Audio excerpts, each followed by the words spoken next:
कैटरीना कैफ ने जानवी कपूर को उनकी छोटी ड्रेस के लिए ऐसी कौन सी नसीहत दे डाली कि जिससे बड़ा बखेड़ा खड़ा हो गया। और केजीएफ की यश और बाहुबली के प्रभास में से ज्यादा अमीर कौन है, और तमन्ना भाटिया कभी कोई किसिंग सीन आखिर क्यों नहीं करती।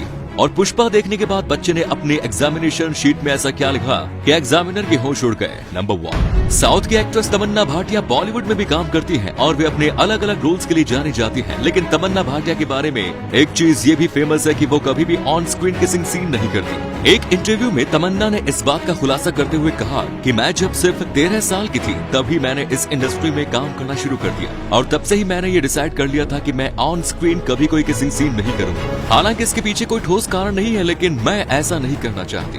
फिर इसके बाद होस्ट ने उनसे पूछा कि क्या कोई ऐसा है जिसके साथ वो ये सीन करने को तैयार है। इस पर उन्होंने कहा कि हाँ, वो south Indian actor Vijay Deverakonda के साथ किसिंग सीन करने को तैयार है। साउथ के 2 सुपरस्टार तेलुगु एक्टर प्रभास और कन्नड़ मूवी एक्टर यश को तो आप जानते ही हैं। प्रभास अपनी बाहुबली के लिए फेमस है तो यश अपनी केजीएफ के लिए। दोनों का ही साउथ में बहुत बड़ा नाम है और दोनों का अपना अपना एक लॉयल फैन बेस है। लेकिन क्या आप जानते हैं कि इन दोनों में से ज्यादा अमीर कौन है और किसके फॉलोअर सबसे ज्यादा है?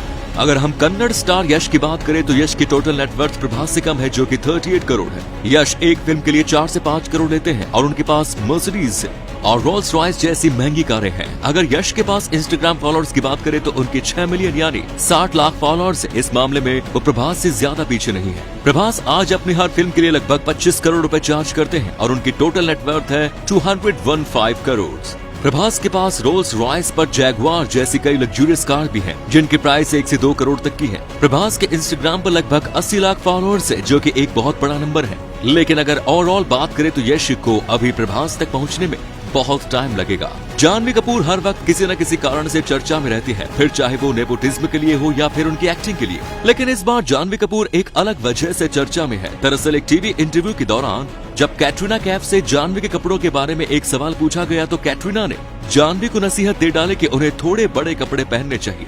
कैटरीना के इतना कहते ही बस फिर क्या था, मीडिया ने इस पर बहुत बड़ा हल्ला कर दिया और इसे एक बड़ी कंट्रोवर्सी की शक्ल देने लगा। लेकिन बाद में सोनम कपूर बीच बचाव में आई और उन्होंने जानवी का सपोर्ट किया और कहा कि कैटरीना तो बस मजाक कर रही थी।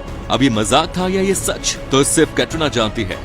वैसे इस बारे में आपका क्या ख्याल है, कमेंट्स में जरूर बताना। यामी गौतम ने अभी हाल ही में फिल्म इंडस्ट्री के डिजाइनर से जुड़ा एक बहुत बड़ा खुलासा किया है। दरअसल यामी गौतम ने बताया कि जब उनकी शादी हो रही थी तब उन्होंने बॉलीवुड के एक बहुत बड़े डिजाइनर से एक लहंगा डिजाइन करने के लिए कहा, लेकिन उस डिजाइनर ने लहंगा डिजाइन करने से मना कर दिया और फिर उसके बाद उन्हें अपनी शादी में अपनी माँ की साड़ी पहननी पड़ी। उस बात को याद करते हुए यामी ने कहा कि फिल्म इंडस्ट्री में कई डिजाइनर ऐसे हैं जो सिर्फ बड़े बड़े स्टार्स के लिए ही आउटफिट डिजाइन करते हैं। वे बहुत ज्यादा मतलबी होते हैं। इसे एक तरह से हम नेपोटिज्म कह सकते हैं। जब पुष्पा मूवी रिलीज हुई थी तब आपने देखा होगा कि मूवी का डायलॉग मैं झुकेगा नहीं लोगों के बीच इतना पॉपुलर हुआ कि ये हर किसी की जुबान पर था। लेकिन पश्चिम बंगाल के एक सेकेंडरी क्लास के स्टूडेंट को इसका भूत चढ़ गया। उसने अपने बोर्ड एग्जाम के पेपर में ही लिख दिया कि पुष्पराज अपन लिखेगा नहीं साला। और बस फिर क्या था, एग्जामिनर ने भी कह दिया मैं नंबर नहीं देगा साला। बाहुबली मूवी तो आपने देखी ही होगी। इस फिल्म में साउथ के सुपरस्टार प्रभास बाहुबली के रोल में थे और उनकी मां का किरदार निभा रही थी रम्या कृष्णन।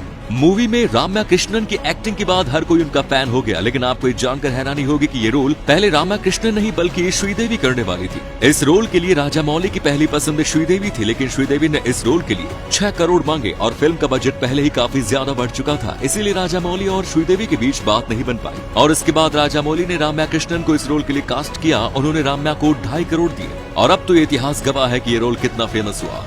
क्या आप जानते हैं कि बॉलीवुड एक्टर सनी देओल चाहकर भी कभी पाकिस्तान नहीं जा सकते और ना ही उनकी कोई फिल्म पाकिस्तान में दिखाई जा सकती है। दरअसल सनी देओल पर पाकिस्तान की गवर्नमेंट ने आजीवन बैन लगा रखा है और वहाँ के लोग भी सनी देओल को बिल्कुल भी पसंद नहीं करते। सनी देओल ने बॉर्डर, माँ तुझे सलाम और गदर जैसी कई ऐसी देशभक्त की फिल्में की हैं जिनसे पाकिस्तान के लोग ऑफेंड हो गए और इसके बाद उन्होंने सनी देओल पर बैन लगवा दिया। अभी हाल ही में सोनी टीवी पर आया शार्क टैंक इंडिया का सीजन 1 कितना पॉपुलर हुआ ये तो आप सब जानते ही हैं। इसकी पॉपुलैरिटी के देखते हुए फेमस यूट्यूबर आशीष चंचलानी ने इस पर एक स्पूफ भी बनाया था जिसका नाम था सस्ता शार्क टैंक। ये स्पूफ काफी बढ़िया था, लेकिन इस स्पूफ को देखकर असली शार्क अनुपम मित्तल का एक फैन ऑफेंड हो गया और उसने इंस्टाग्राम पर अनुपम से इसकी शिकायत भी की। लेकिन अनुपम ने रिप्लाई करते हुए कहा कि ये कोई बात नहीं, उसे भी अपना घर चलाना है। अनुपम का ये स्टेप वाकई काफी रिस्पेक्टेड है।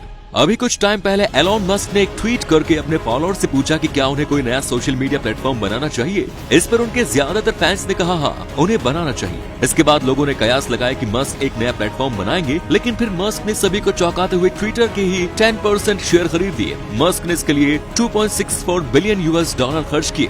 मस्क के अनुसार उन्होंने ये शेयर इसलिए खरीदे क्योंकि वो ट्विटर पर फ्रीडम ऑफ स्पीच बनाए रखना चाहते हैं। हालांकि हकीकत में मस्क ने क्यों खरीदे कोई नहीं जानता। तो इनमें से कौन सा फैक्ट आपको सबसे अच्छा लगा, कमेंट्स में जरूर बताइए। ये वीडियो अच्छा लगा तो इसे लाइक करके फेसबुक पेज को फॉलो करना ना भूलें। धन्यवाद।